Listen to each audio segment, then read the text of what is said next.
It's time to step inside the Octagon with your host, Ike Feldman.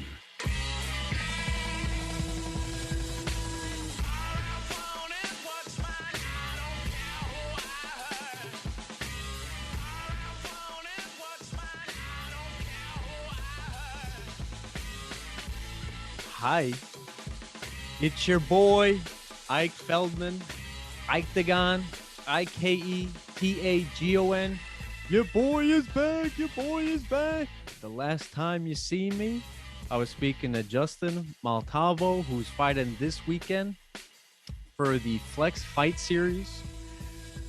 It's all connected. It's interweaved and connected. It's Christopher Nolan presents Interconnected Weaved. We had Justin on. This week, we have on his teammate, Phumi Nkuta. Okay. Now, how am I going to connect Phumi to the next guest? Can't really connect. They're both of their first names are two syllables. After Phumi, Marco Berreondo, my boy, he fought in August for the Flex Fight Series. Dominated fashion. He kicked ass. Check that out. He has an extensive grappling background, and now he's putting together with his hands. He's a cool cat. He's a great guy.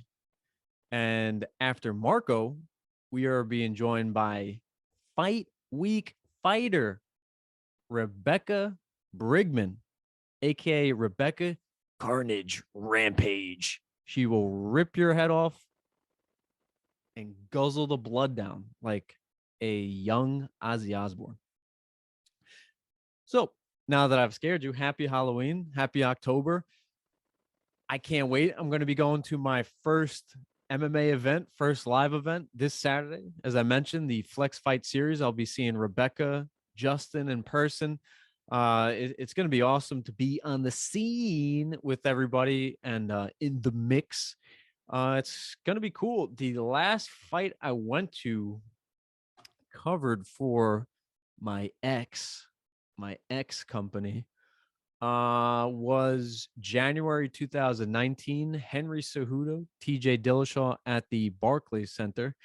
And then the world kind of got the carpet pulled from underneath itself and everything was turned upside down. So going to fights and media events and traveling and doing the damn thing was kind of put on hold, but that's okay. We all grow. We all get better. I have a baby boy. I'm a homeowner now. Holy moly.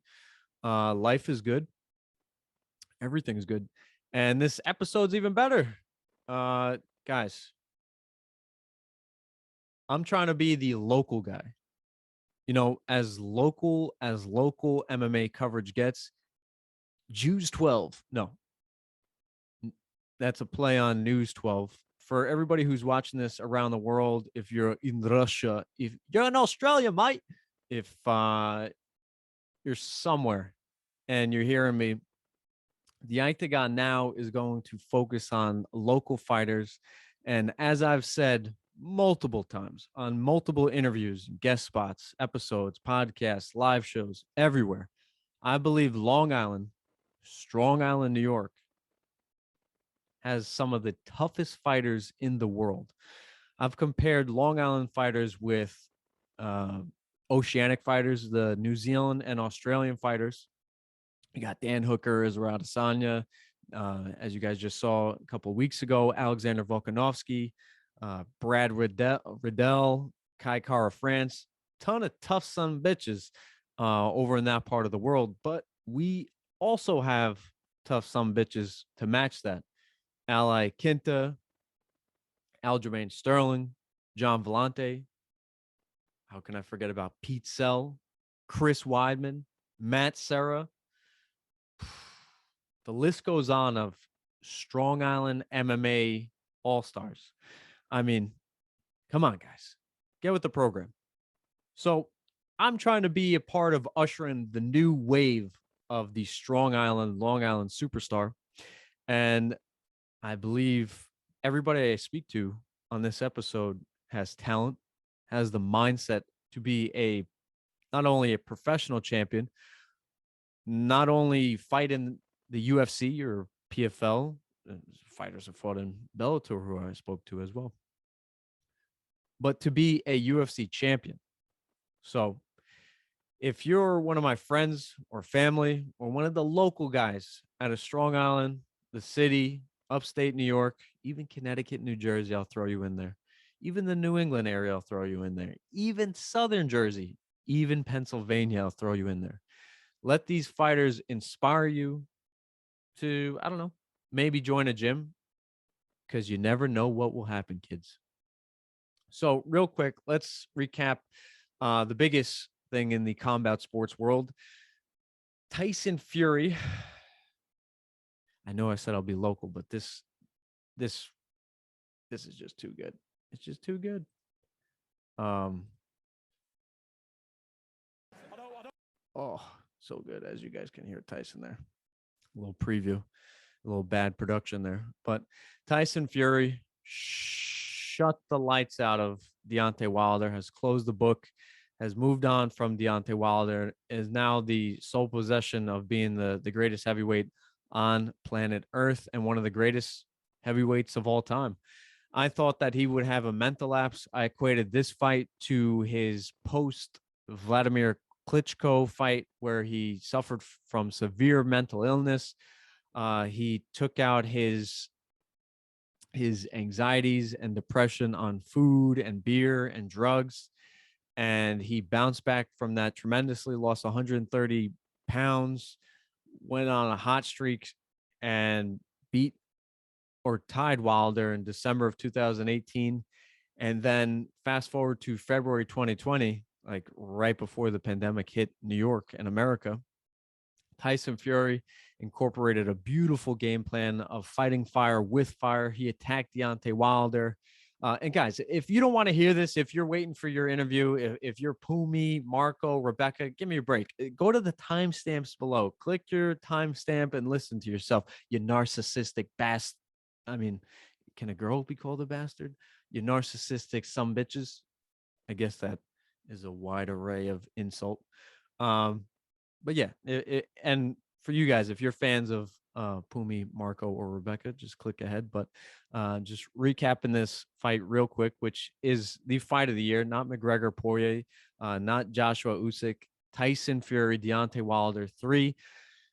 As I said, I thought Tyson Fury would have a lapse. I thought he would kind of ease off the gas pedal and Wilder would catch him. He did catch him, but Wilder didn't have enough in the gas tank and enough technical boxing skill to avoid the onslaught that is Tyson Fury and the warrior that is Tyson Fury.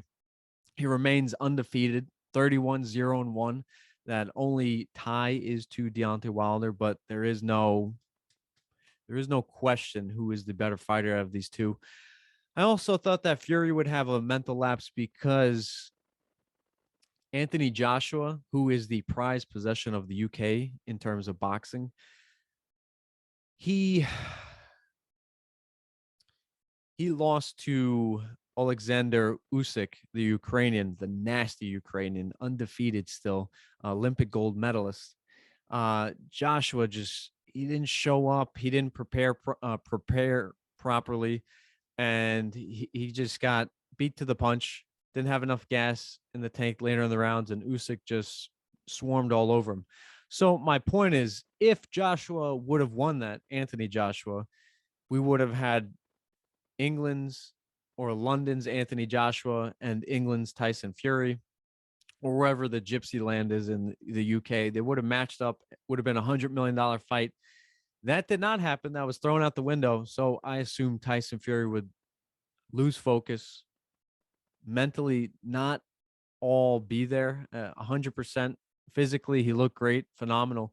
But I just thought maybe he would ease off the gas. And I would have guaranteed my left toenail on my big toe, which is my favorite toenail.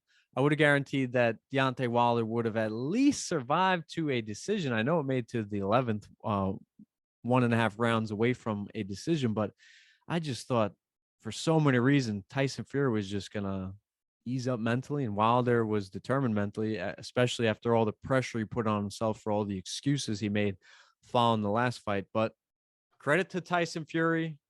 You are the sole king on the heavyweight throne for boxing. Congratulations to you. For that, you are allowed to sing, and we have to listen. I don't want to keep going on and on and on, but you know, it was a great honor. This is courtesy of BT Sport, which is British television, I believe. Put on my blue suede shoes, baby, boarded the plane.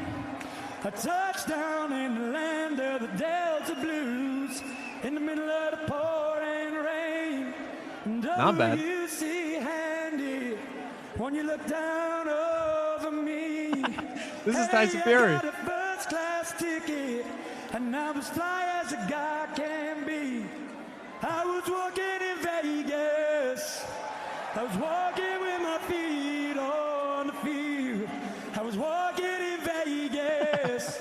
And do I really this feel thing's balls. the way I feel? Woo, after getting rocked. Thank you very much. Vegas, I love you, baby. Oh my gosh. Vegas, I love you. I fucking love you. I got blisters on my fingers. Tyson Fury, man.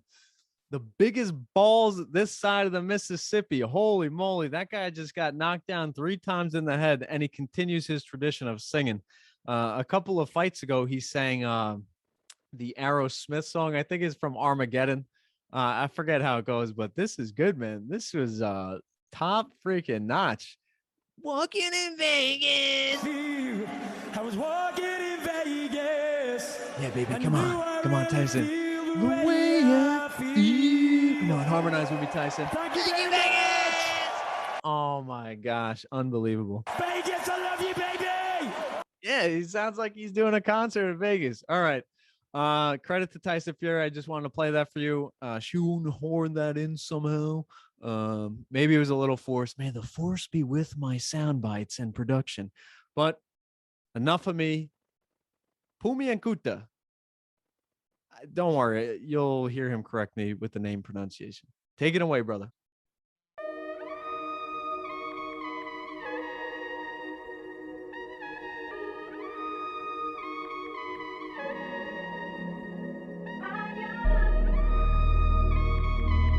It's time to step inside the Octagon with your host, Ike Feldman. Yo, yo, yo, what is up? Your boy is back. Ike Feldman for the Octagon, not the Octagon. We're in a lawsuit with Dana. Don't worry, we're going to figure it out. We're working it out. We're doing covering the local guys. You know, I want to consider myself the News 12 of MMA. Sorry, Mark LaMonica. I'm taking over the space. Your boy Ike is back from Brooklyn, back to Strong Island. Talked to Justin Maltavo last week. His parents followed me on Instagram. I hope I didn't offend anybody. I think I'm going to go to that October 16th Flex Fight Series. It's a great local event. They do a Patchogue. They get crazy in Farmingdale. Now they're going to be in St. James. I don't know if they're going to be on the hockey rink or the turf. Doesn't matter. I'm covering the local guys and a local legend. I can't believe this is the second guy I get. You know, I was trying to reach out to some Flex Fight Series, but what do you know? Like the Will Smith Pursuit of Happiness, you go to the top of the food chain and you never know. Maybe you'll get an answer. And we got an answer from Phumi Nkuta. I hope I said your name correctly, man. You got the belt. Please don't slap me with it like, I don't know, Triple H or The Rock. Did I pronounce your name correctly, man? You know what? It's pretty good. I'll take it. No. We got to get this correctly. Like Adesanya. It's in Nkuta, but the first name you got correct. Okay, Phumi Nkuta. We're still waiting on the Puma sponsorship, man. That's Israel Adesanya broke down the door for you. I can't wait for that to happen. Now, for those who aren't familiar with Strong Island, there's a bunch of me's and a bunch of allied Quintas. Phumi Nkuta. Where does that come from, man? I know that's not a Wanta or Ronkonkoma name. Where does that come from? No. It's definitely not Belmore. It's definitely not Freeport or Uniondale or nothing like that. Hey, man. Nothing against Eddie Truck. Nothing against any Chuck Gordon, man, but I'm not from around these parts. So where are you from? Where are you from? And when did you come here? Yeah, I'm born and raised in New Jersey. Originally from South African descent. Yeah, I know, right? I know. I know you New Yorkers, man. I don't understand the beef. You know, we make good pizza. We got good bagels. You know what I'm saying? You can't hate on us. You know, but So then what? You got kicked out of your mom's house? Were you like oh man. beating up everybody in school, and then you're like, "Hey, Aljo, I need to move in." Take us through the story, man. This is a pretty wild story. Before we got to the shiny belt, man, can you take us before we got to the glitz and glamour, right? Yeah, before you put shaving cream on Aljo's hand and tickle him with a feather and smacking him in the face, before you terrorized Aljo as a landlord. I gotta take that one actually when he's sleeping on the couch or something. Or hand in warm water. Oh man, yeah, I don't want to embarrass the guy now. Or earthquake. If it's dark, you shake the floor. Yeah, that's all we did in Ronkonkoma growing up. But how'd you get from? You said South Africa. So yeah, my family's from South African descent. Yeah, so my mom came when she was around 19 years old from South Africa. Super smart lady. Graduated college with like a 4.0 GPA with like me and my brother. So super intelligent. What's in the water over there, man? Isn't Elon Musk from over there? Now your mom would. I mean, we got intelligent people in South Africa. That's all I gotta say. But she did a great job raising me and my brothers. Somehow I found this sport called MMA when I was around 12 years old, man. And every step of the way, I just tried to learn, you know, as many of the martial arts that I could, whether it was kickboxing, whether it was wrestling or jiu-jitsu, you know. And by the time I was 18 and I left for Long Island, I'd already pretty much touched up on a lot of the various forms of martial arts there. And thankfully, I was with Sarah Longo, and they got me to this belt we see today. Nice. Some people go overseas when they're 18. You went to Long Island. You know, I went to Long Island. Afghanistan, Garden City. It's the same thing, man.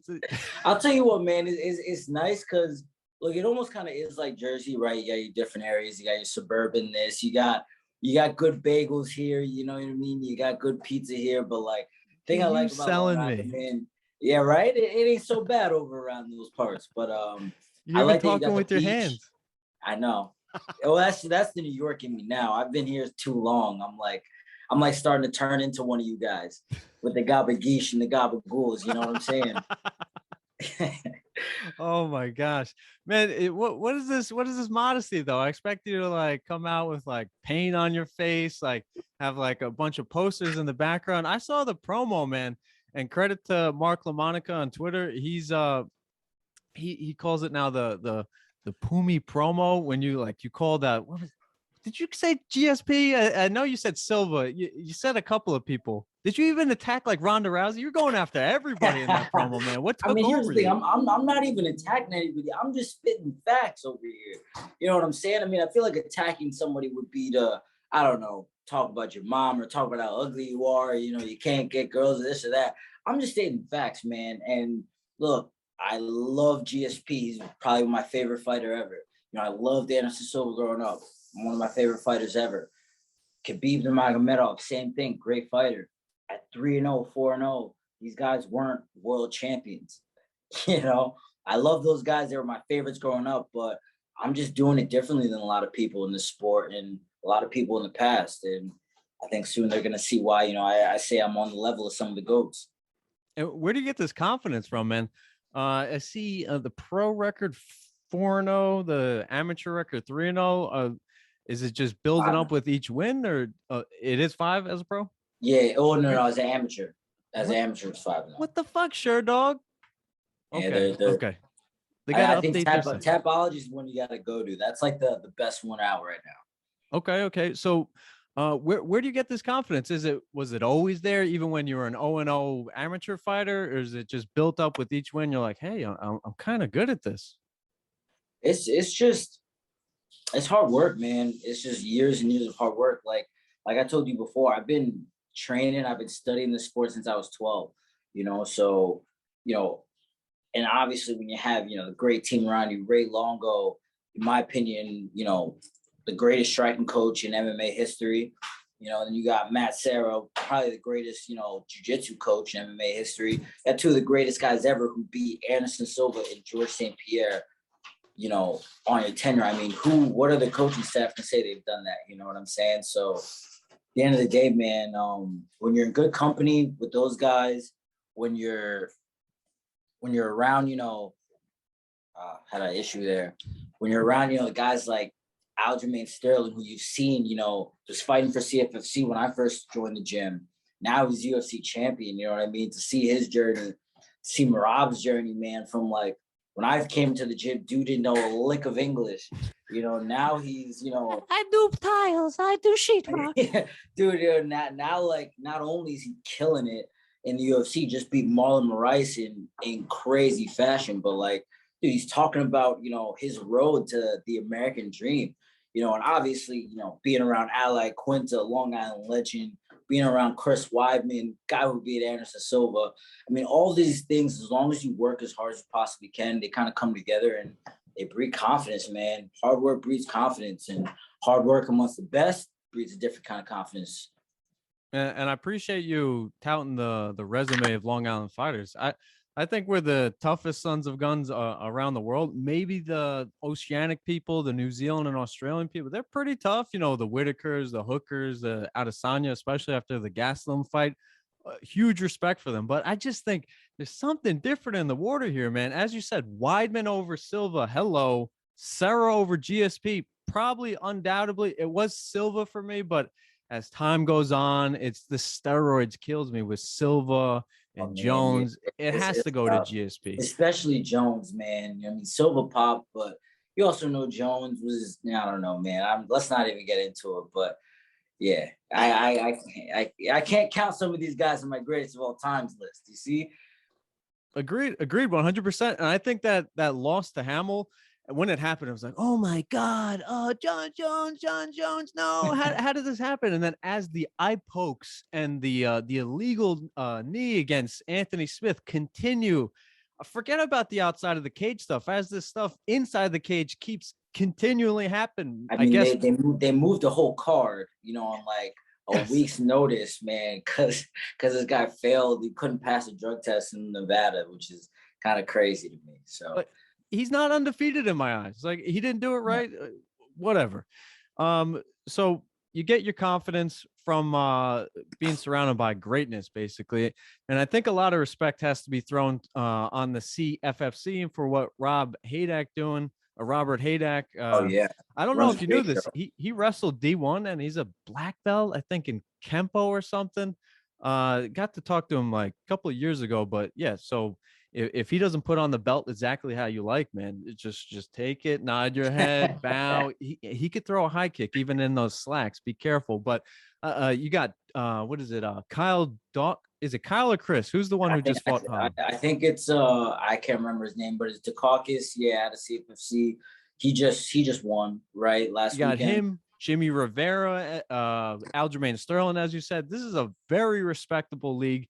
And dude, you got your start in Bellator. Was that that was your pro debut? That had to be a crazy relief to get that in before the pandemic hit. Imagine you had to sit on your pro debut and you're in the middle of the summer and the world's upside down. You got to get a fight. Man. How was that, man? Getting your pro debut for Bellator, not for CFFC, nothing against them, not for XFC, something on the West Coast, CES. No. This was for what you would say, honestly, is probably the second largest promotion in mixed martial arts today, man. And getting to get my start at Bellator, man, at the Mohegan Sun in front of 10,000 people. And that was on a card on yourself. That it was on a Frank Mir, Roy Nelson card too, man. So those are two guys I was watching when I was a kid. You know what I'm saying? So to fight on a card with those guys, man, it was pretty surreal. But I don't know, man. At a certain point, you just know you're ready for the moment. You know what I'm saying? Like at that point, I had just cornered Mizuki by myself. By myself and Shu. But she was mainly just a translator. But I had cornered her for her UFC Shenzhen bout against Wu Yanin. So I'd had experience there, under the lights, the big show, Bruce Buffer in the octagon. You know what I mean? Thousands of screaming, Chinese fans were going crazy. So, I was able to be used to the roar of the crowd. Then I think, a couple weeks later, I was in Japan, helping Oka Sasaki.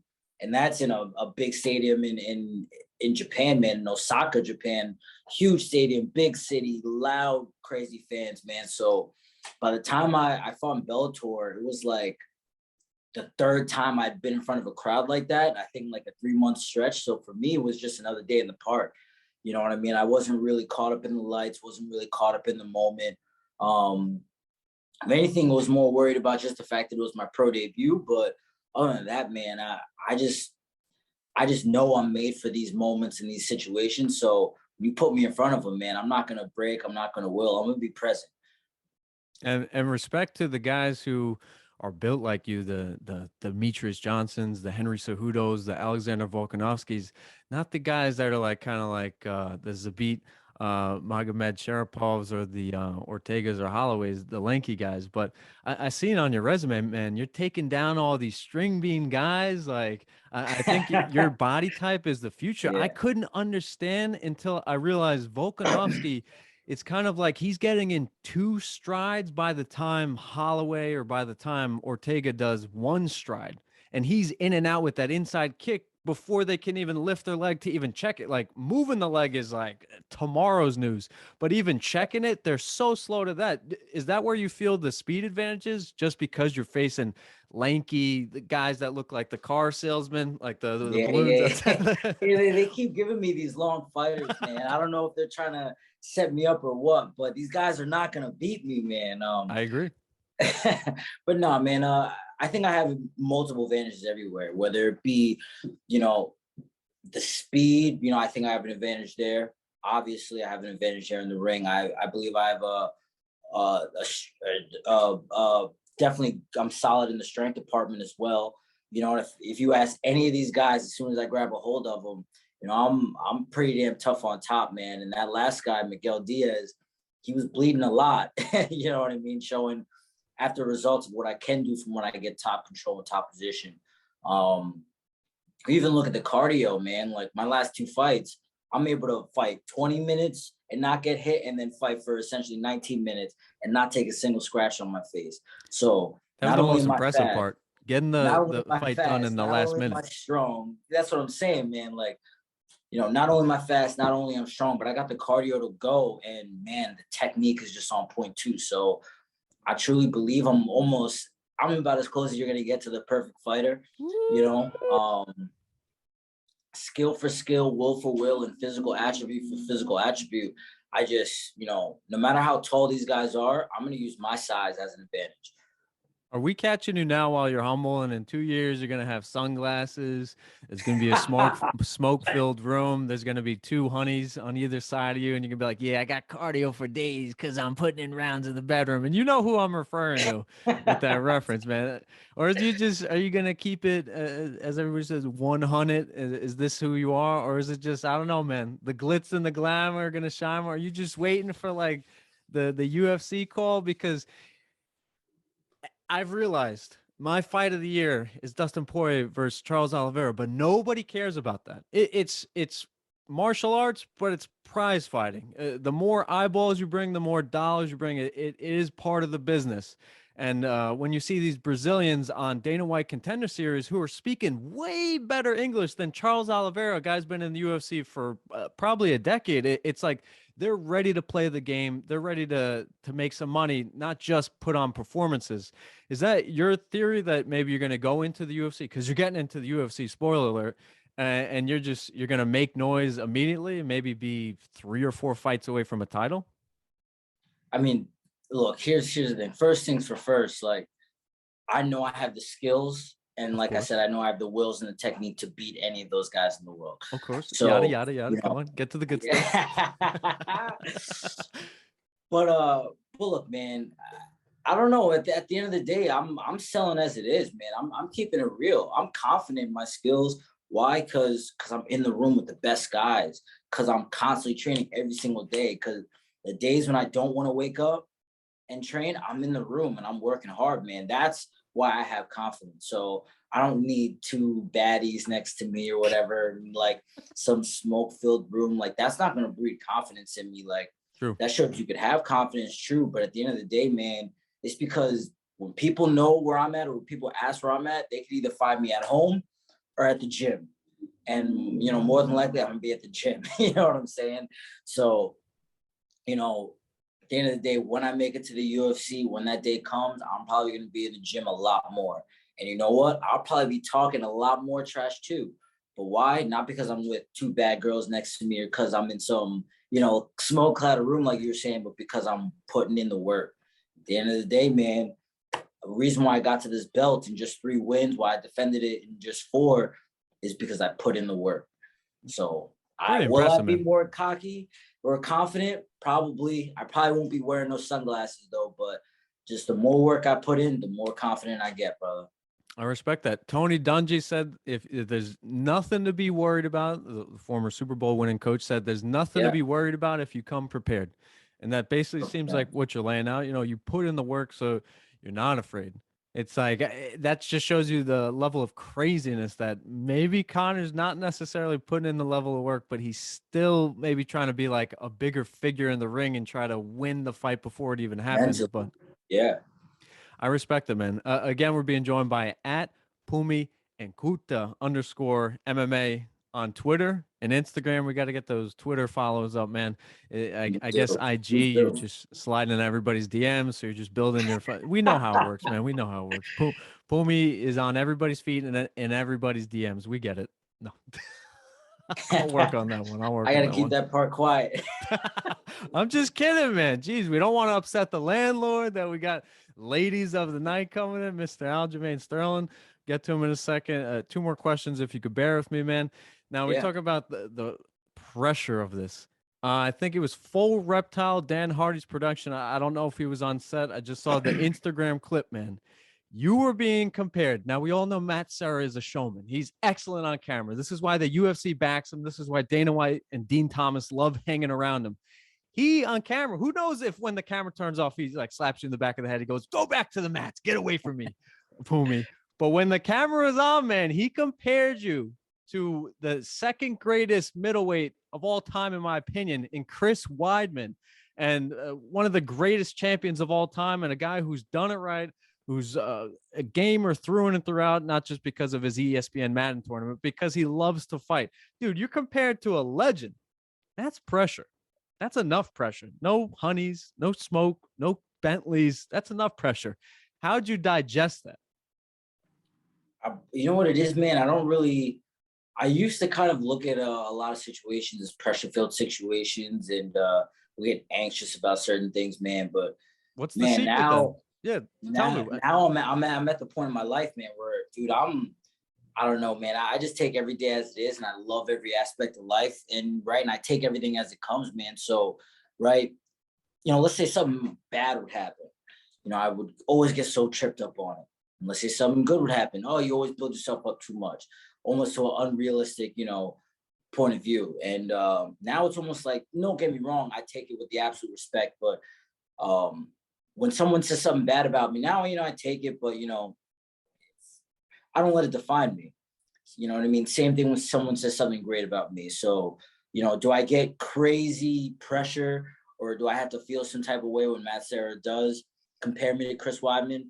Nah, man, I don't exactly really feel that, because at the end of the day, it just gives me confidence knowing my hard work is paying off, knowing that my days in the gym are actually mattering, to know that, you know, what I'm drilling, what I'm working at is actually, it's finally coming to fruition, man. And we're finally making these jumps in my technique, and not just in my technique, but now in the game. Now you see, you know, I've defended the belt. I've fought for 40 minutes, almost 40 minutes this year, and haven't gotten touched once.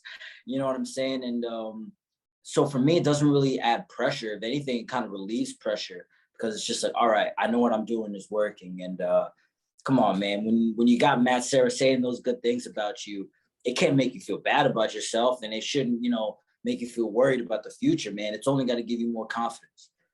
Now, I was reading this book. It says you want to reward yourself for the effort.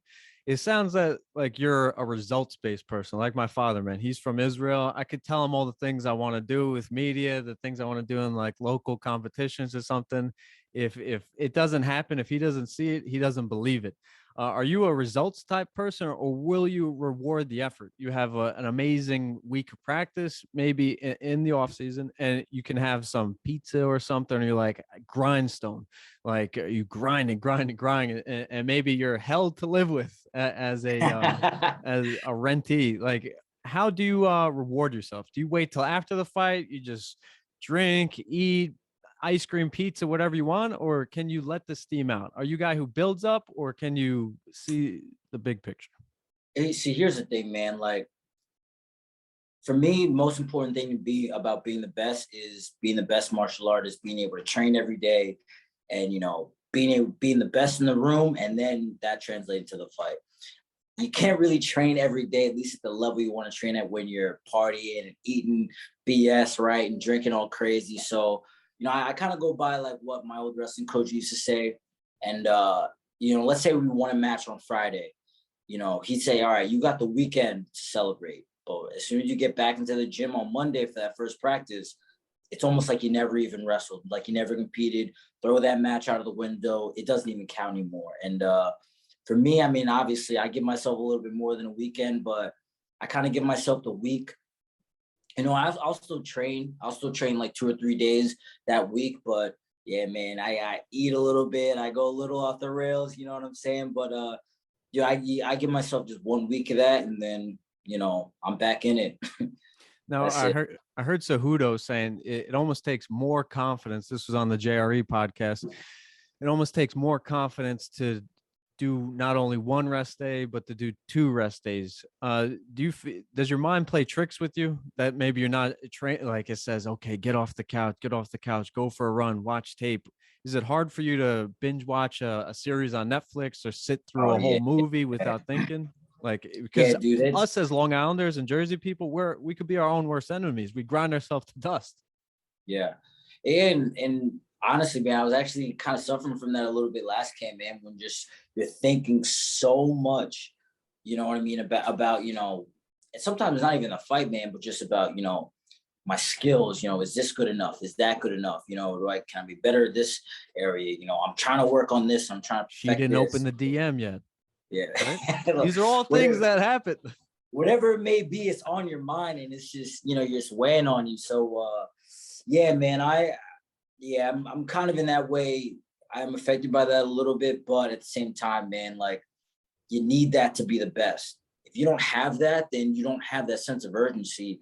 Then somebody who does have that sense of urgency, who's gonna, is actually gonna, because that's the thing, man. We have these feelings, but we also act on them too. You know what I'm saying? So while I might not be able to sleep because I'm thinking about working out, I'll just decide to go work out or something. And that's one more workout than my opponent that is sleeping. You know what I'm saying? So I think you need it in a sense, but you got to try not to drive yourself crazy. It's almost this weird balance between, being a normal person and being a mad scientist. You know what I'm saying? And it's a tough balance. Good point, man.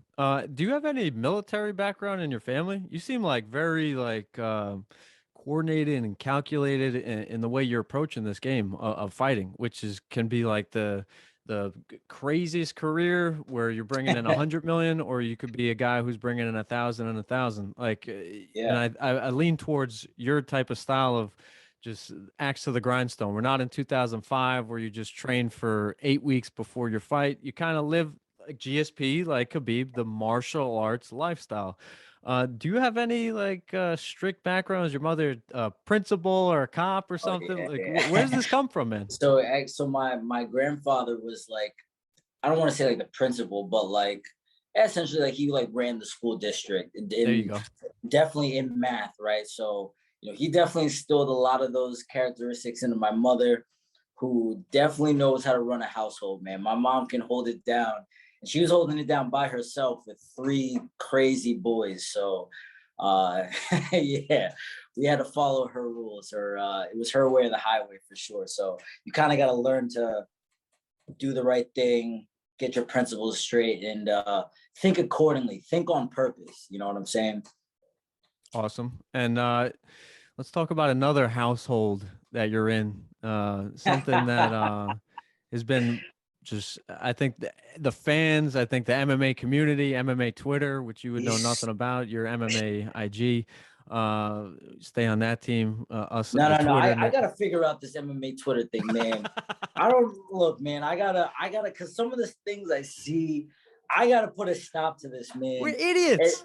And it's not even Aljo sometimes. It's the other mess on there. I'm just like, dude, I was listening to somebody the other day. They were like, Diaz versus Paul Daly's overrated. I was like, are you?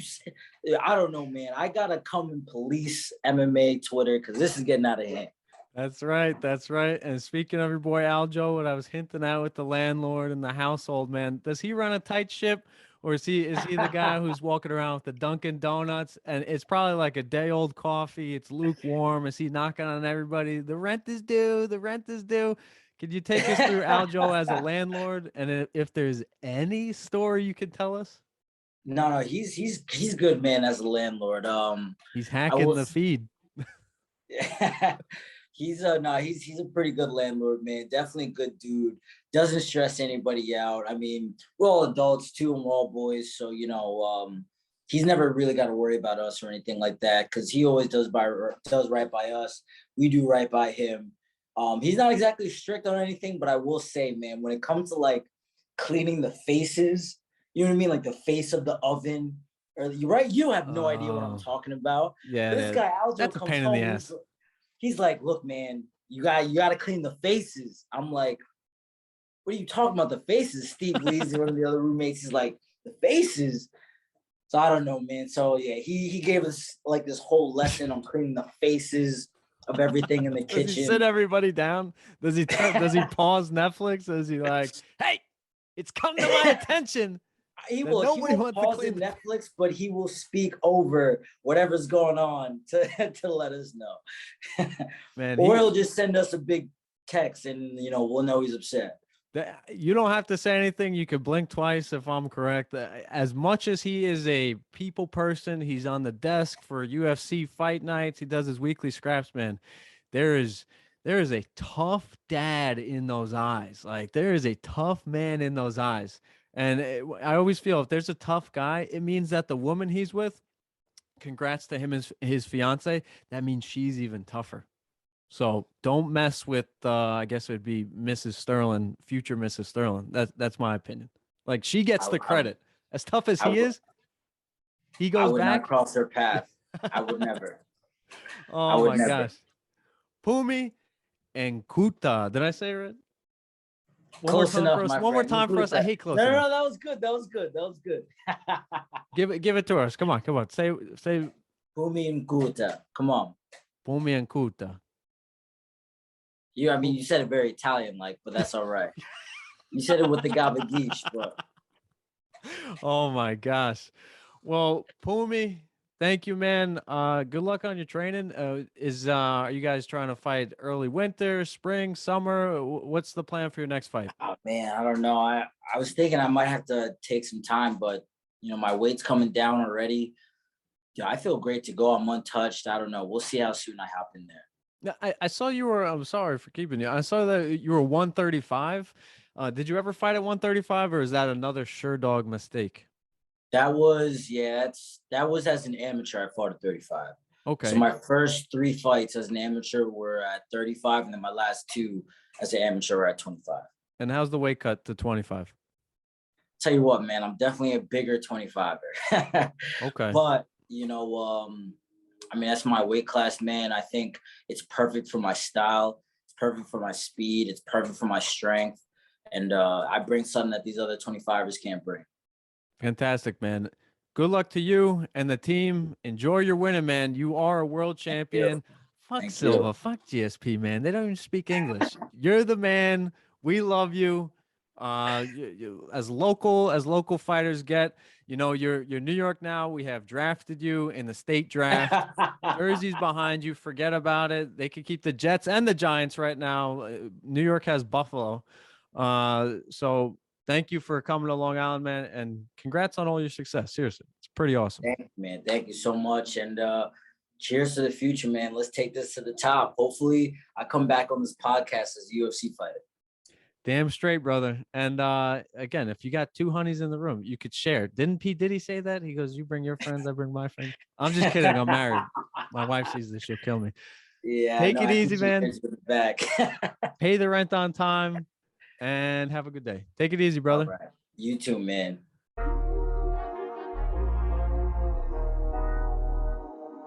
It's time to step inside the Octagon with your host, Ike Feldman. Yo, what's up, MMA fans, pro MMA fans, amateur MMA fans? Hope you guys are doing good. We got a jam-packed episode. As I said, I want to be as local MMA coverage can be. Just spoke to Phumi Nkuta. I know everybody knows who that is, the CFFC Flyweight champion. He is not Long Island or New York based, which was very disappointing. He is Jersey based, but as we've seen in The Sopranos, New York always wins. And we're being joined by another New York local fighter, Marco Berreondo. I hope I said it right. Follow him on Instagram at Cali Jitsu. Get on that Twitter game if you're not. Marco, first of all, how you doing, man? You're a stud. You're looking great. I don't know if you're driving an Uber right now. You got people in your passenger seat. I'm sorry that I'm breaking into your day job. Nah, don't worry about it. We just finished training. Luis Cabrera was teaching like MMA, jiu-jitsu for MMA. We're just chilling in the car now, just eating and chilling, you know. All right. If that's what you tell the cops, you're chilling and eating, just pass on. Everything's legal now. Wave, just smile and wave, you know. No, you look great, man. Seriously. I think we crossed paths maybe 2 years ago. You were shriveled, emaciated. You look like the Spanish Gandhi. You know, I was scared. No, I'm just kidding. You're always jacked. You've always been in shape, man. And it's amazing that your life and your physical is coming into one, man. 1-0 in MMA. I know it's going to be 3-0, 5-0. Maybe we'll catch you in the CFFC or CES or some pro organization. But how's life going, man? How's it been getting through the pandemic? And now it seems that you've discovered a talent of just whooping on people. We know you've done it on the mats for close to a decade with wrestling, but now you're getting to punch people in the face. You could have punched all those teammates in high school, man. How's life been for you? I mean, life's been great, man. Apart from the pandemic, it did give me extra time on my hands to be able to avert my energy into other curricular activities. So, you know, falling into like Warriors Nation, I did fall in love more with jiu-jitsu. Striking is definitely taking up way more of my time now, just due to the fact that I want to perfect every craft that I have in and out of the cage, right? But for the most part, bro, just excited. I got another one coming up in December. Looking forward to, you know, going there, clock in, clock out, get it done, and, you know, hopefully get a title shot. Nice. And what's your 1 year goal, your 5 year goals? It seems like you're pretty calculated. You're not like some of these kids who are jumping on every single one of the Flex Fight Series cards. And I don't know if they want to rack up their wins or they got nothing else to do. You seem pretty calculated, man. Would you fight in July? No, I fought in August, on August 27th. Okay. Well, December's a good time off. Do you have a 1 year plan? Like, cause you just mentioned the title belt. No, I definitely do. But falling back to what you were just saying right now about like me not participating in every single flex fight, it's just due to the fact that every time I go perform out there, entertain, you know, I want to do it in like a crisp condition. I always want to display good technique, just like pure dominance throughout the whole fight. You know, I just don't want to go out there and win by decision by a smidge or by, you know, like points and stuff of that sort. It's just not it. But what you were saying about a 1 year goal, I definitely, for next year, I definitely see myself winning the title at 35 and then, you know, defending it a couple of times and then going up to 45 and taking the belt there too. Wow, the champ. We might be talking to the champ.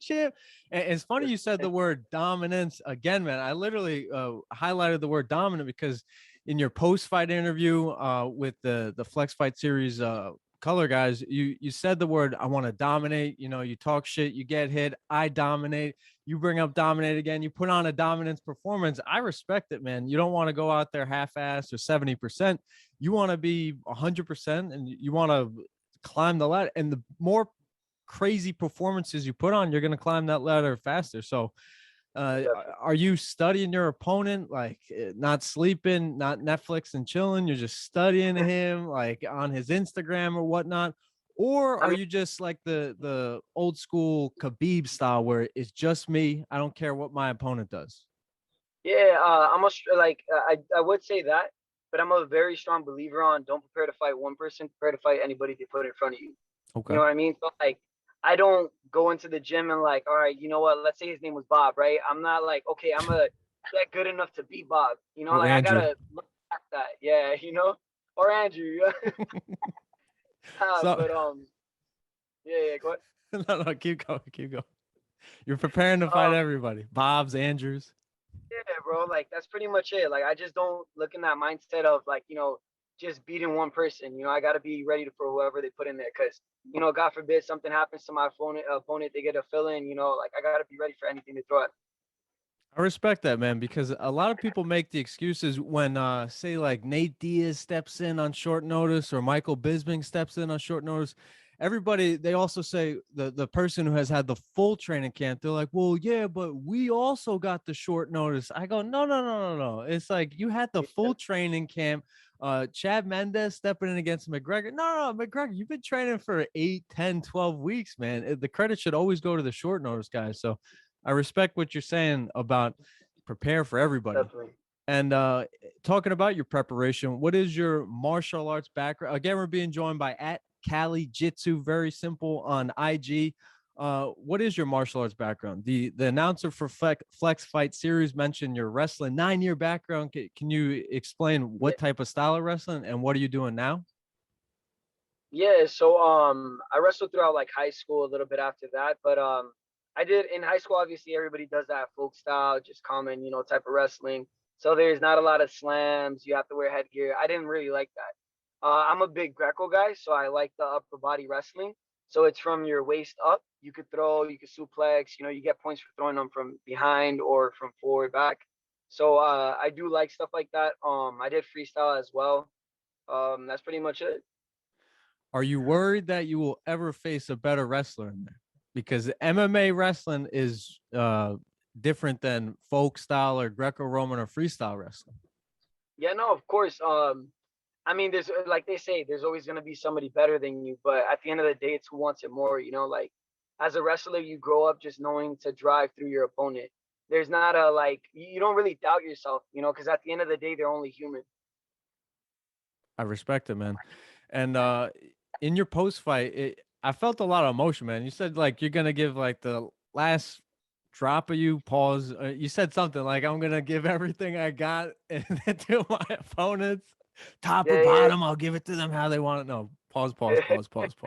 It was really inspirational. On a serious note, it was really inspirational, man. And you mentioned going from Cali to New York, and you thank your dad. Can you elaborate on that? Yeah, just you know, like I did like a lot of stuff over there in Cali, like you know, that just not too happy about. Just growing up pretty rough and stuff, and then my dad like kind of like saved me from that.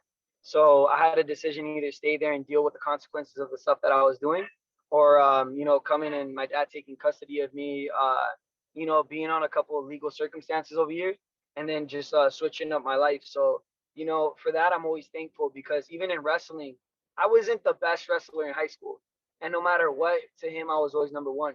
You know, like he was always there on the side of the mat, yelling at me, telling me to get up. You know, if I was taken down, he was like, "Nah, get up." Or like if I would lose, it would be hard on me, you know, and it would hurt. But it was just like once I saw him in the octagon, he looked at me like he wanted to cry, but I don't think it was because like, you know, like because he was feeling emotions. It was more or less like he was kind of giving me that like the benefit of the doubt, like, "Hey, look, I knew you could do this. Just you know, you just gotta believe in yourself," type of thing. You know, so forever I'm grateful for that. No, and I respect it, man. I think fighting's safer than football and maybe boxing at some points. And parents need to get on board for it. This whole like the nervous parents, it's like support your kids' dreams, man. And it seems like your dad's doing that tenfold. Does he have a did he have a wrestling background for him to, or is he just saying like, get up, get the guy off you?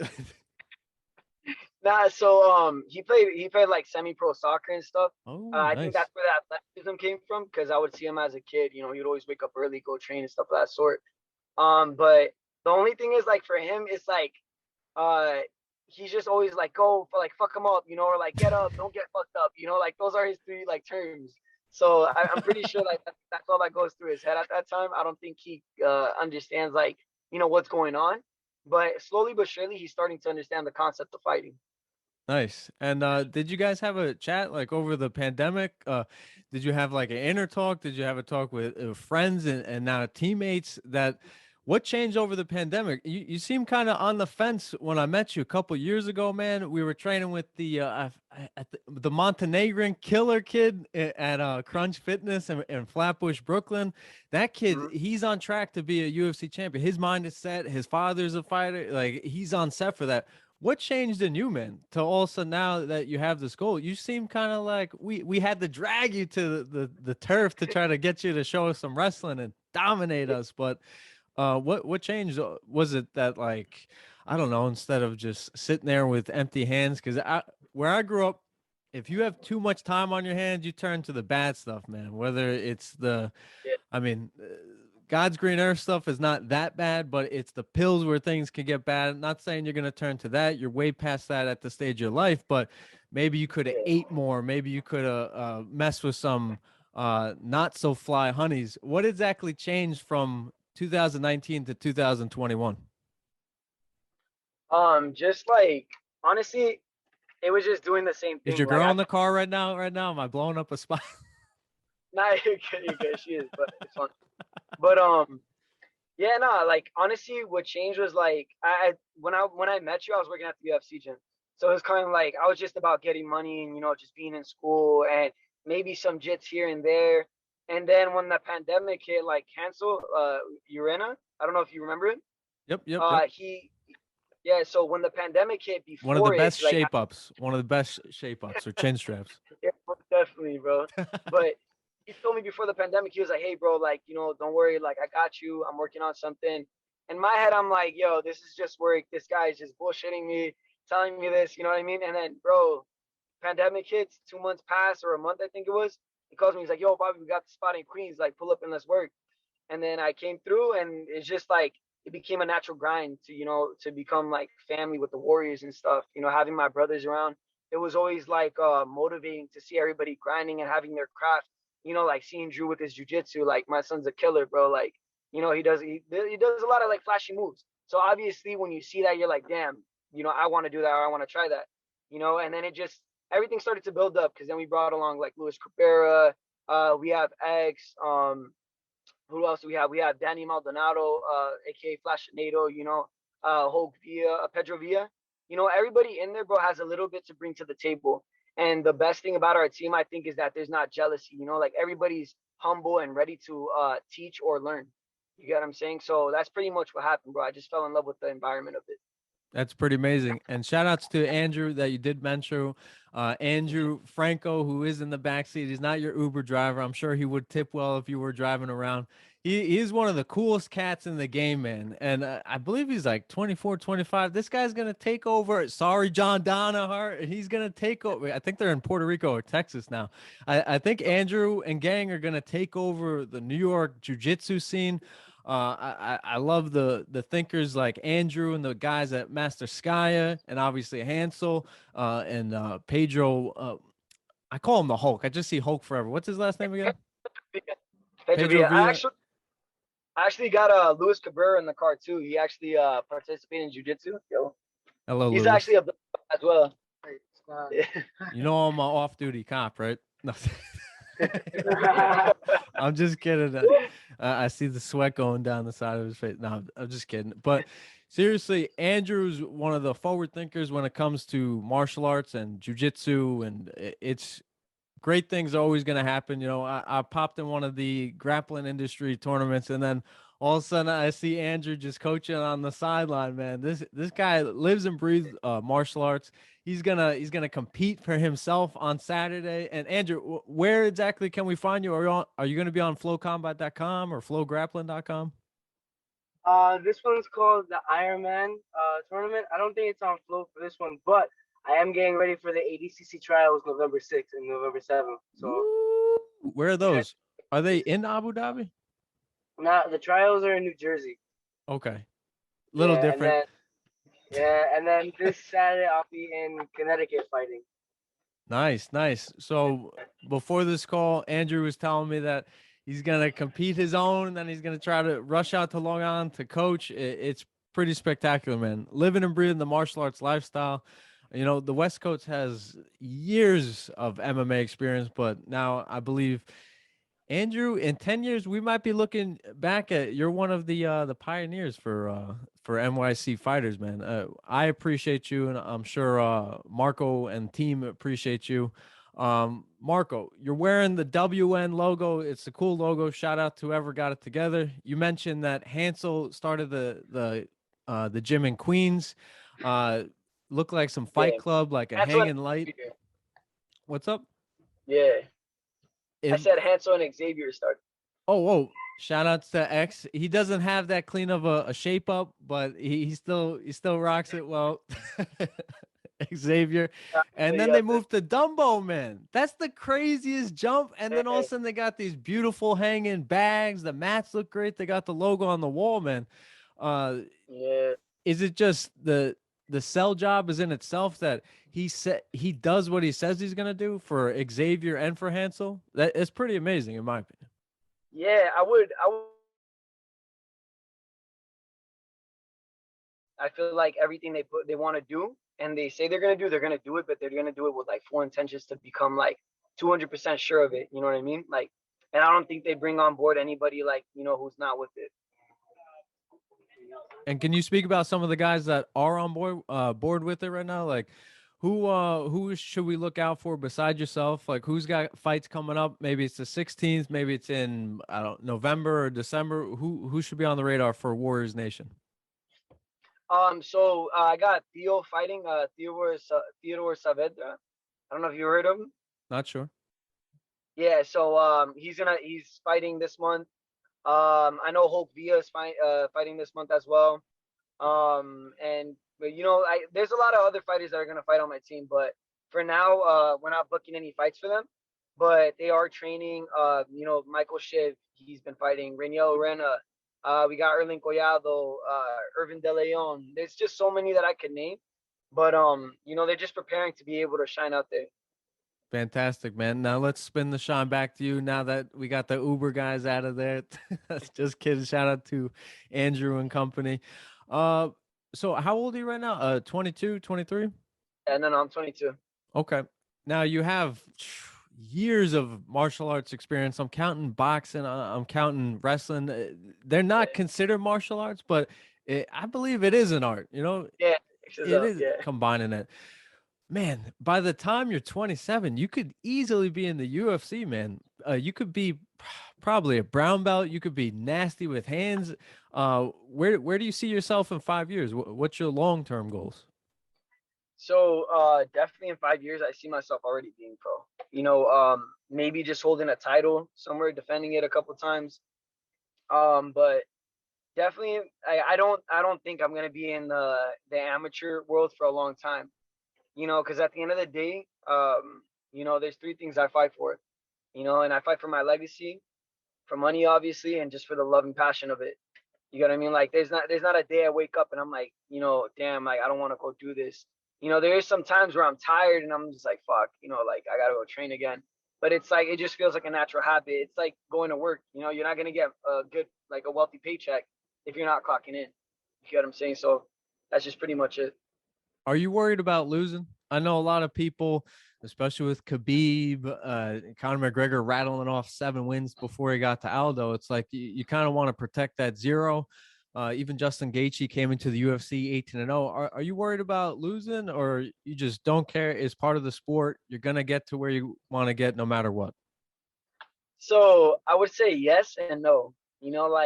there's this like a motivational speech that I listen to a lot when I'm going running, and it says the first step to success is having to care. You know, for those people that say I don't care are usually the people that aren't successful. You know what I mean? So if I sit here and I'm like, nah, bro, I'm not worried about that. It's bullshit. You get what I mean? Like I wake up and I think about it every day. I train and I think about losing. You know, it's just something that I never want to taste. You know, I don't even want it to scratch the surface. You know, so at the end of the day, bro, like I just believe in like if you could train and like hold yourself accountable for it and you have integrity to your training, that credibility is always going to present itself. Do you visualize the fights, good and bad? Oh, fuck yeah, more bad, more good actually. Like I envision like before this fight, I was like playing my walkout song because I made a mix to it. You know, I had the Warriors like clamping the glasses, Okay. saying like Okay. Warriors come out to play, and then California Love drop. So I would play that, Nice. or yeah, I would play that in the shower, and like I would just close my eyes and then just like wait for the beat to drop and just like remember like I was gonna walk out that cage, you know, walk out to the cage, and then I would put my hands up in the air, you know, imagining me winning already, and like a lot of people would ask me, and like some people might take it as cockiness, but I feel like it's just having you know, that recertification that you know you should be able to do what you got to do in that cage. Like they would ask me like, hey, like how do you feel? And I'll tell them I feel like I already won. You know, just because I give myself that benefit of the doubt. I've been training hard. You know, I don't think my opponent's outworking me. I believe it, man. Again, we're being joined by at Cali Jitsu, Marco Berreondo. Did I say it correctly? Okay, Yeah, you okay. got it, bro. Two for two, 2 for 2. How did it feel when you get in there, man? Did the mat feel like cold, like all of a sudden you can't feel your legs, or did it feel like this is good, man? This is where I want to be. It's like the first day of walking into a new gym. Like how exactly can you describe that for us? You're speaking about as far as Warriors Nation, right? Like walking Uh, into the facility. yeah, no, explain your fight. Like, what could you compare it to? That first fight in your career, man. Like walking in there, Oh, bright lights. oh, Like, did you get nervous? Was it like walking in the first day of the gym, or was it like I don't know? Take us through that. I mean, so like It's a what good first speaker happened is like, system. I've been there. It's a good yeah, speaker system. So that had to be pumping, man. yeah, no, it was pretty lit. So the first thing that happened, we got there, and like I walked in the cage, I felt it out. I counted my steps from the cage to the center, and then the center to the back. You know, just because that gives you a little bit of measurement of how far you have to punch to be able to grab your opponent and take him down. You know, but so I did a little bit of that, and then as the night started to roll out, you know, I was like the last event of the prelim card. So like the main event of the prelims, I was. So once I was getting in tune of everything, it just felt like you know, it felt good. At first I was a little nervous. I was like, fuck, you know, so many people are coming in here. Like, what am I gonna do? But it's like at the end of the day, you just like I'm an entertainer at the end of the day. I gotta go out there and perform, you know, no matter what. You know, at the end of the day, they don't know what you're going out there to do. They're here to watch you.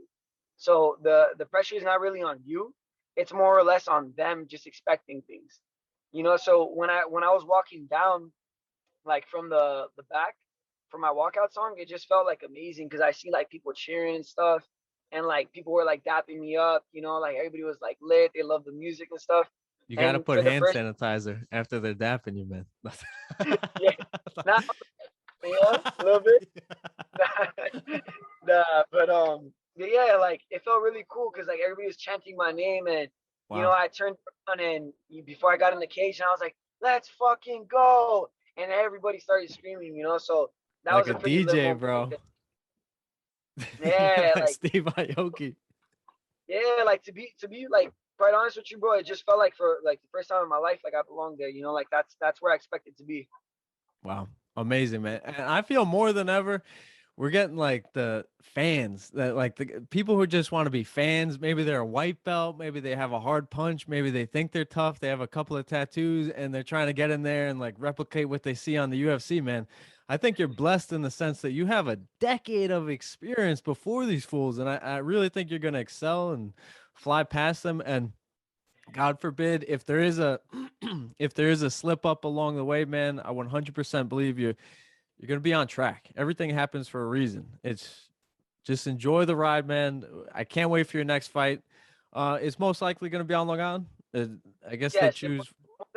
More than likely, yes. Okay. And again, shout out to Flex Matchmaker. Shout out to the Flex Fight Series for, oh my gosh, drank too much coffee with milk, man. I'm about to phlegm up. Oh, believe it or not, smoking CBD, it like clears it out. You just like, you spit everything out. I'm running low on it right now. I need what Andrew Franco's got in the back seat right now. I got you 5-0 all day. Maybe in the future. I'm a dad now. Flemming out. Congratulations. I got the baby warrior nation coming. Holy shit, guys, I'm not dying. I promise you. I feel bad. But Marco Berreondo at Cali Jitsu, Warriors Nation, Brooklyn, New York. This kid's going to dominate. He's taking over. He went from, I saw the video, man. You went from like smoking like, I don't know, Black and Miles now to like kicking people's ass on Instagram. Your journey's fantastic, man. You're a cool cat. Again, shout outs to everybody at Warrior Nation. Take it easy, brother. I appreciate the time, and I can't wait to see your next fight. And I can't wait to get my ass kicked by all you guys when I stop by. Thank you, bro. Welcome home, bro. Did you hydrate? Good. Get ready for another round inside the Octagon with your host, Ike Feldman.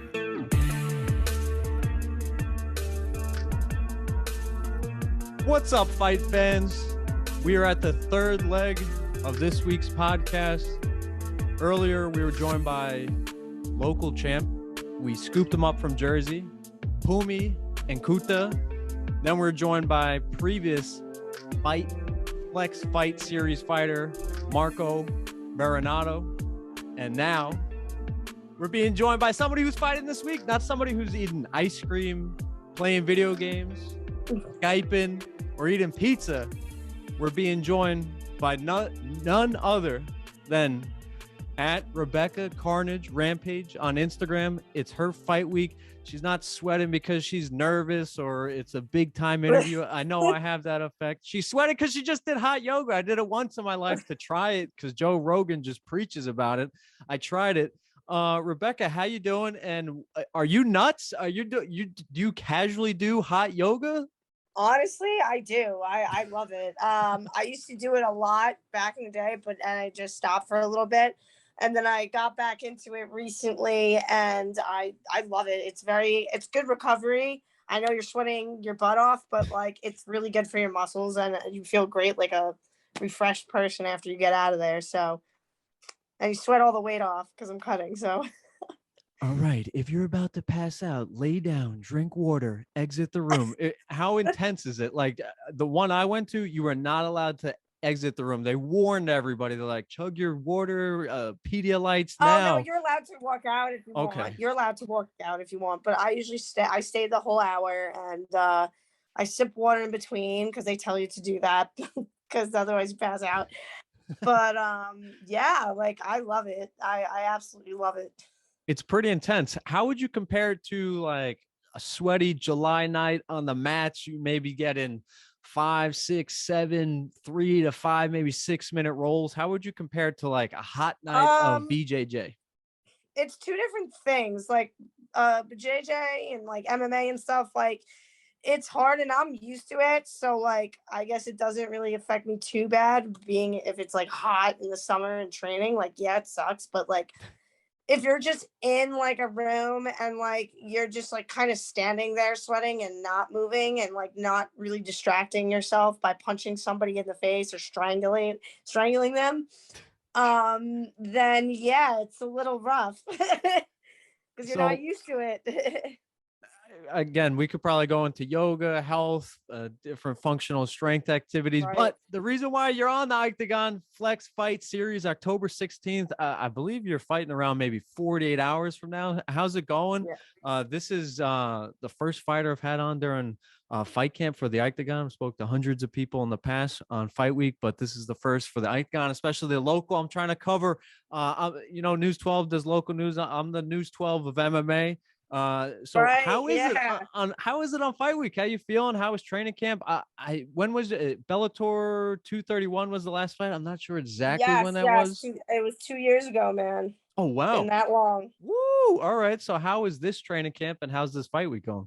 I feel fucking fantastic. I'm Excellent. so fucking excited. I'm mentally, emotionally, spiritually, physically fucking great. Everything's Whoa, whoa, over 90. whoa, we only limit 2 curses per. I'm just kidding. I'm just kidding. I was gonna say you asked the wrong girl. You asked the wrong girl. So keep going. Everything's going But excellent. yeah, I'm feeling great. I'm feeling fantastic. I used to cut down to 105 for Bellator. I cut down to 105. It was just way Saw that. too much for me. And I'm small as is, so I'm like 5'3", and I usually walk around 125, 130 pounds. So it's a lot. So I'm literally so happy I get to cut down to 115. So you know what I mean? Besides the fantastic Long Island bagels and pizza, what was the inspiration to go to strawweight? Honestly, because I feel a lot healthier and it's a lot better for me, and I don't feel like I'm deaf, and I don't lose energy or strength or feel like I'm about to drop dead to the floor. I know, right? Some people look like raisins by the time they get to the scale. If you ever watch the Conor McGregor documentary, The Notorious, when he's cutting down for the Chad Mendes fight, it just looks like Skeletor. So we're not getting Rebecca Skeletor. We're getting Rebecca Carnage Rampage on Saturday again. Right, Flex. motherfucker. All right, we might have to limit. I'm just kidding. October 16th, Stop. you're facing Glory Watson. She's got a very extensive amateur record. What does Glory do well, and what do you do better? First of all, I have a lot more experience than Glory has. Okay. Second of all, I've had 27 amateur fights, mainly stand up. Wow. Yeah, I fought on Friday night fights. I've fought on, a lot of K1 and Muay Thai kickboxing cards. I fought in the Bronx. I fought in Delaware. I fought on Wow. Delaware is called Gut Check. I've only fought on there once, but Friday night fights I fought like 3 or 4 times. That's like right in Wall Street in New York City. She might have more MMA, putting it together a little more, like more experience than that. But I'm still doing my Brazilian jiu-jitsu. I'm still doing like wrestling mixed in between, still doing my thing, mixing it, putting it together, I think I'm a lot less nervous than she is. And I'm a lot more comfortable when it comes to the cage and more confident in putting things together. And take us through the 2 years from Bellator 231 to now. What arts have you improved? You spoke of your wrestling, jiu-jitsu. Obviously, Jiu-jitsu, yes, jiu-jitsu and wrestling for that was sure. the biggest upgrade. Yeah, for sure. Okay. Like I've been doing jiu-jitsu on and off like for about 2-3 years. So like I just because I switched gyms so many times and got different training from different people, I never really stayed with one gym. But now I'm comfortable with this gym that I'm with, East Coast MMA in Hicksville. It's right by my house, and they're just a great group of guys to work with. I love them. Love you, fam. I was just gonna say, yeah, shout outs to at East Coast MMA Fitness. Yeah. Sometimes people will just commit it's like maybe the high school sweetheart, the local gym down the road, and they just can't travel elsewhere. And it's whether or not they like the warm-ups, they like the senseis, they like the rolls, the speed of the class, the environment, the intensity of it, the music, the playlist matters too. People forget about that. Some gyms don't even play music. Why East Coast MMA Fitness? I've known the owners for a very long time, and I used to go there and train up there here and there. But I really feel comfortable. I really feel like they care about their fighters. Not saying anybody else that I haven't trained with hasn't. Like they all have had their own way of teaching as well. And I learn a little bit from everybody, and some things stick and some things don't. But I just love how there's absolutely no egos at this gym, and everybody's trying to help everybody out. Everyone's trying to help everybody get better. It's just how it's supposed to be. Like it feels like a family. You know what I mean? So, and not family is always by blood. So that's what matters to me. Respect. Now, before I moved to the city, I was training at one gym, but then when I moved to the city, moved 5 times in 5 years, so different gyms. Yeah, But wow. I don't know if you can relate to this. Probably can. Like, there's a sense of like a community, the martial arts community. Obviously, as I mentioned, some gyms Yeah. when they roll, it was pretty funny. This one gym's like, hey, this mat is hot sauce, this mat is chipotle mayo, this mat is ketchup and mayo. And it's like, if you jump in the hot sauce when you're not ready, you're gonna get burned. But oh yeah, I love hot sauce. Don't get me wrong. So I don't care about same. But my point is, it's like, there's a sense of like unspoken camaraderie. Can you relate? Not saying that how many gyms you jumped around, but like just the people. Like, are there people from each gym that you've taken along in the journey with you? Yes, absolutely. Okay. Absolutely. Word. Are any of you guys still meeting up, crossover training? Because I know that used to be I'll talk to them in passing. But I don't really travel that much anymore just to go train because I just don't have a car right now. Gotcha. But I'm working on getting that back and stuff. So, but yeah, I mean, I still speak in passing. Like sometimes I'll go here and there to other gyms and say hi and get some work in. It's good for you. It's good to have different bodies. I feel like as a professional fighter, because not everybody you fight is going to be the same. So as the last person, so you get a little different taste. It's like, oh, piece of candy. Oh, piece of candy. Oh, piece of candy. Oh, you were definitely the trick-or-treater that didn't take one. Oh my God. Oh no, I got grabbed the whole ball. I know. And it's like you pray for the houses that left the whole candy, like the whole candy bar, not the bite size or something. It's like those people are saints. But again, we're being joined by @Rebecca Carnage on Rampage on Instagram. Wrap this up. What do you got to do next? You're sweating now. You're in the middle of cutting weight. You said before this, you got to do something. You're in the zone. Your energy is feeding into me.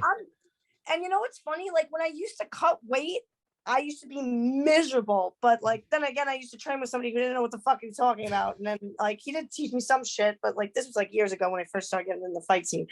But anyway, I feel fucking great. I'm gonna go sweat more of this weight off and suffer now and be stronger later, and fucking can't wait to eat a big bowl of ramen noodles after I weigh in, and not prepackaged bullshit, because that's not real ramen. People go to a freaking restaurant, get authentic ramen and eat that shit, because that shit is so good. Wow. And yo, I'm telling you, it is so good. And I'm going to love my life and eat the fuck out of Glory Watson. Woo! So I'm ready. I'm hungry, and I've been waiting for this for fucking Literally 2 years. 2 years, and I'm bloodthirsty, motherfucker. Like I intend to make her bleed. I don't care which way. I'm gonna win.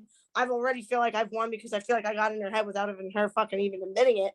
But because that's just who I am. I am the fight scene. Like I'm all about the fucking fight scene, because there's a lot of like professional fighters that I see. They don't really don't have like a persona, a personality. They're not animated. They're not like, yeah, it's okay to be professional. Like I'm talking to you. Like I'm not talking mad shit like Conor McGregor or anything like that. Don't throw a dolly at Glory's house. No, no, but like, I'm still fucking crazy. Don't get it twisted. Just because I'm cute and fucking cuddly on the inside, I'm all about the love and the light. But like, I still like demonic shit. I still like to be fucking crazy, and I love the horror and the macabre shit, and like whatever, violence, sex and violence, man. That's why I got tattooed on me. Like fuck it. Damn, you're ripped right now. Yeah, got abs and everything.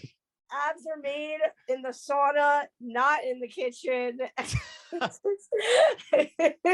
I'm just doing crunches and all that other stuff. As much, I mean, it's like I'm scared. Like I'm literally scared right now. But it's like when I see your training, you have beautiful technique, and it's like it flows like fluttering leaves in the fall of a Long Island. I don't know, but it's like does it like meet? Does the carnage and the intensity meet the beauty on fight night? Can you just describe how it all comes together? Like, why is this? And I loved it. On one of your posts, you said like we need to support artists. 100%. We forget that the word artist is in mixed martial artist. Yeah. You are an artist. Why is your art? Why do you express it the way you express it on fight night? On fight night, I'm not Rebecca. I'm just gonna put it plain and simple. I am a supernatural, immortal being, spiritual being that has come to fuck your world up and give you a bad night. But I love it. I do this because I love it. I do it for the passion. The money's secondary. If I did it for the money, it would just feel like more like a job. And I don't like making my passions feel like a job, but it flows because I make it flow that way. And is there a release that you get, like not even? Oh like... man, dude, nothing else. Okay, perfect question. A perfect question you asked, and I love when people ask me this. And it is a release because that is the only, like, one of the only high points in my life. And when I go into that cage or any fight, whatever, whether it used to be just kickboxing, whatever, it's the only time. Nothing else fucking matters. Nothing else matters. I'm not worried about no bullshit outside.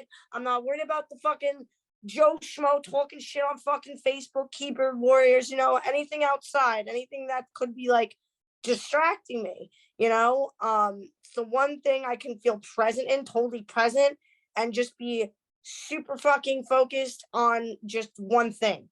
And because throughout my years, like, I've been always one of those people, and I've gotten better over the years. I overthink everything and I overanalyze sometimes. But now, since I'm like mentally in a better place in life, and it's just such a good release for me, because there's certain things people piss me off, and it's the way I don't have to get in trouble with the law. Exactly. It's legal, almost murder. It's legal brutality. So like, it's like anything. Like, I used to play Mortal Kombat when I was younger, growing up, and like I still play fucking video games. I got PS4. Oh, Just saw the movie. Just saw the movie. Add me on PlayStation Network if you guys want to get your ass beat in Mortal Kombat. It's Orion Star 94. Do you do the sweep kick? Are you the person that does the sweep kick nonstop? Like, no, dude, I do the special moves. Okay. I want to fuck your eyeballs up or some shit. Like Scorpion with the spear and shit, Did you see the movie? Yeah, I loved it. It was great. I just saw the movie. I was like, oh wow, they set the tone early. Did you see the Carnage movie? No. Is it can you stream it on digital? It was so good. I mean, I took my mom to see it. I was like, Mom, come see Carnage with me, because I got to see it before the fight for motivation. Is it rated R?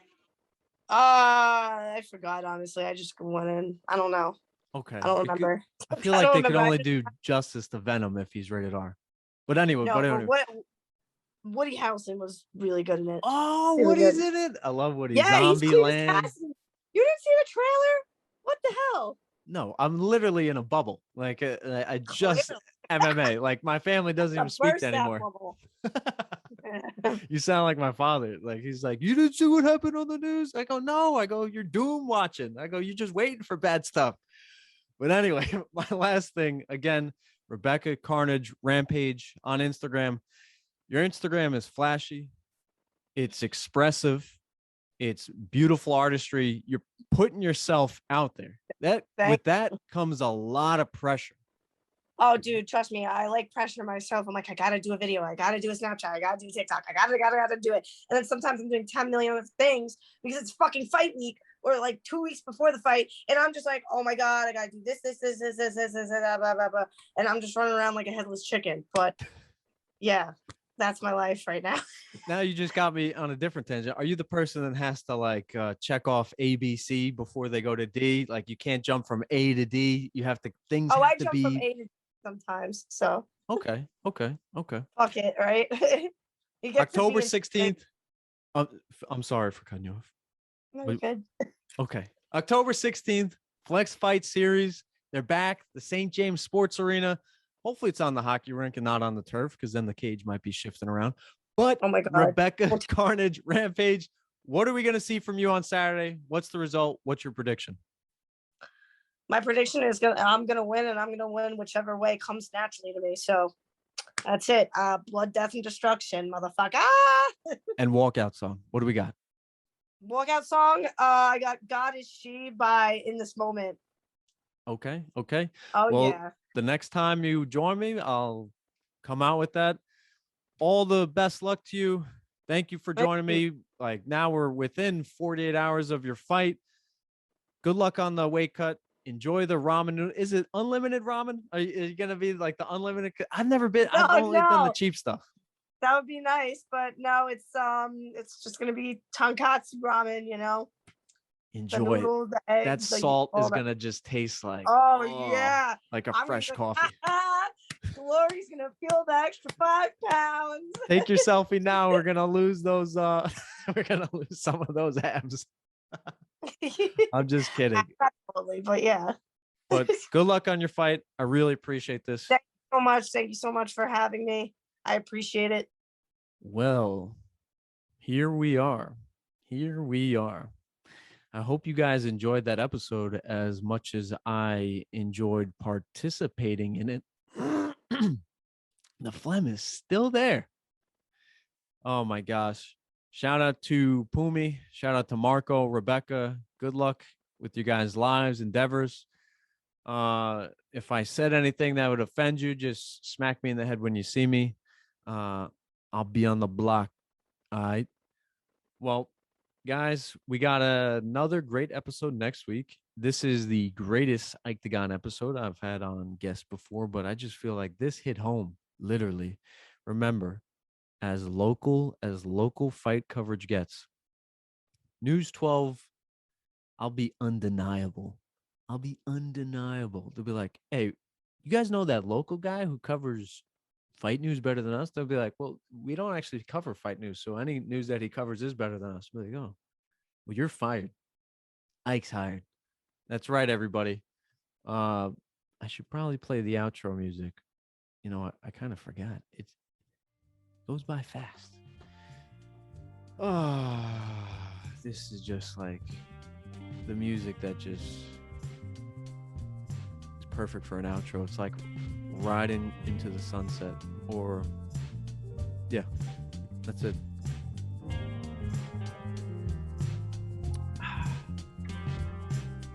Guys,